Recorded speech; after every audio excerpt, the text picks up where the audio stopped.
welcome to the fourth part of a four-part series on having effective phone calls with farmers. Now, these tailgate sessions that we have are really valuable because we talk about real life, we talk about real issues and real ways to help you have real results. In our previous programs, we talked about research, we talked about the importance of body language and tonality. We talked about the steps involved in having great phone conversations through our first stage, and that is sowing. We talked about our second stage, and that was cultivating. And then we talked about in our third stage what we're going to focus on here, and that's harvesting. And so harvesting, when you think about it, we can always smell the smells of the combine in October, those nights, those cool nights, and you can see the bean dust, or you can smell the corn being harvested. Well, in the harvest stage, this is when we really begin to put a close to that call, and we talk about next steps. So you're going to want to grab that pencil. You're going to want to grab a notebook, and you're going to want to take some notes. And then certainly you're going to want to listen to this podcast as many times as you need so that you can make this your own. That's so important that you make it your own. So let's talk a little bit about harvesting. And I'm going to give you just a few ideas that I think can really be helpful in regards to harvesting that customer's rapport and trust. And that's really what you're needing to do. Farmers don't generally buy from people they don't like. Farmers don't generally buy from people they don't trust. Would you agree? And that's why, one of the questions I've always given you that can be really helpful is, Mr. or Mrs. Farmer, have you ever worked with somebody that you felt was just selling you something? And you always know what they're going to say, right? Well, yeah. And then you get to say, tell me more. What happened? How did you feel? And generally they bring a list, together that's something like, well, I just felt like they were pushy. I felt like they didn't listen. They sold it to me and you never heard from them again. Their recommendations weren't very solid. I just couldn't trust them because their due to say ratio just wasn't very high. And then if you're asking the next question, and that next question, Mr. or Mrs. Farmer, have you ever worked with somebody you felt like they had your best interest in mind? And, isn't it cool when you can see in their eyes and their face, they go, oh, yeah. Well, who was it? And they can actually tell you that person. They can tell you that company. And then you get to ask, well, describe to me, what that was like. What did they do? And you hear things like, well, they were available. They were available. I mean, when I told them I needed something, it was just there. It was done. Sometimes they if I had a problem, they owned it. They owned the issue. And so which role do you want to play? Well, that's an obvious question, right? You want to play the role of, I want to be that person of all my customers where they feel like I have their best interest in mind.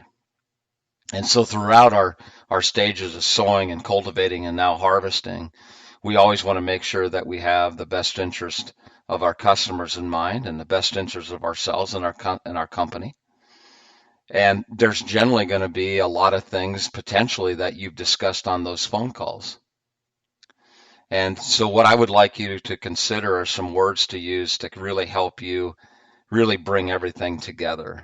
No matter if it's a 6, 7, 8, 9-minute phone call or one that maybe lasts 19 minutes or 90 minutes, you should always do your best to recap the call. Now, you don't have to do every one of these steps, but you may choose which one seems the most appropriate for the time. And one of the ways is for you to recap. So go ahead and write the words recap. Just recap what you guys covered, what you covered on the call. So it might sound like this. Andy, there were 3 things that we covered today. We talked about your crop plan.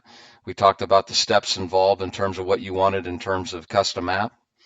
And then the third thing that we covered is we talked about the delivery schedule in terms of when I need to get things out to you. Was there anything that I missed, or was there anything that we needed to chat about beyond what we talked about here today? So it's a simple recap. Now that's done by you. Now in my second step, is you can actually do a recap, but you're asking the customer to recap. Now there's certain value there, right? So if you said, Andy, if what were the key things that we talked about that you're gonna reflect on today that that were important to you? So Andy, just share with me what were the 2 or 3 items today that you feel better about now that we've talked about. I'm asking Andy in this case to recap what he heard. Okay, that's another powerful way to do it. It's another powerful way to do it. I think the important things that when you want to talk about when it comes to harvesting is that there should always be next steps, and the next steps can be next steps specific that you want to make sure that you've covered. There are some cases that there's next steps that we didn't get to, and we can do that through a tomorrow sale. So remember those tomorrow sales. So it might sound like this, Andy, I appreciated the 20 minutes that we had together today. In our next conversation, remind me, we really need to talk a little bit about what we're going to do at V5. Okay, you see what I did? I used a tomorrow sale. And those tomorrow sales, those tomorrow statements are really, really powerful. It's another great way to kind of put the wheels down, so to speak, on a phone conversation that you're having with someone. Tomorrow sales. Don't forget, so powerful. Roles and responsibilities are also key, and that might be another part. Now, the last, what I would call harvesting, that I don't know if you can say it enough, and that is thank you. Andy, I wanted to tell you again, thank you for your time and thank you for your business. Andy, thank you for the opportunity that you provide me to be your partner on your farm. Andy, thank you for working with us and our company and all my teammates. Andy, thank you for being a friend. That generosity, spread it around, folks.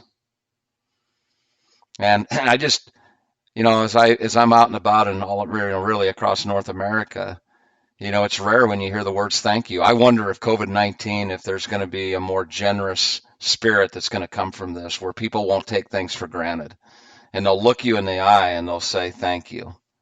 I was on the stage a number of years ago with Steve Shields. Yeah, that guy. Shields Sporting Goods. Yeah. Mm-hmm. And Steve is in his 70s now, and he helped really form that company from what his grandpa's store was, and it was just really a hardware store. And so he reshaped the company into, one of the top 5 sporting goods stores in North America, Shields. And they actually score their employees. They actually score them on thank you at the time of purchase. And so they actually ask customers, were you thanked for your purchase, and did our representative look you in the eye? And Steve said, nothing frustrates me as the owner of this company when we don't look people in the eye and say thank you. Now, you might remember back to our first program that body language and your facial expression was the largest, what I would call, contributor to communication.